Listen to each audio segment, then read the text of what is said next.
This song is called On Top of St Helens.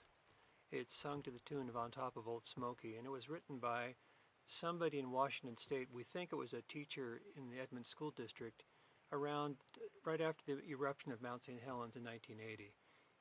The mountain erupted on May 18th, 1980, and I'm singing this today in honor of the 45th anniversary of that eruption. I'm now sitting here in New Hampshire, way across the country, but still remembering that day very vividly.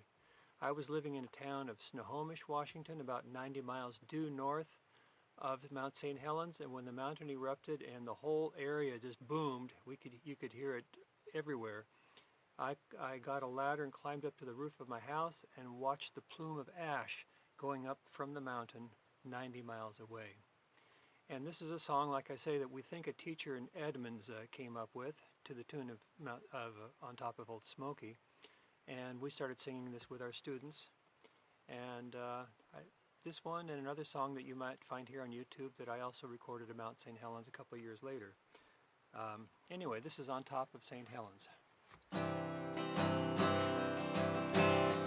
top of St. Helens, all covered with ash, we lost our dear mountain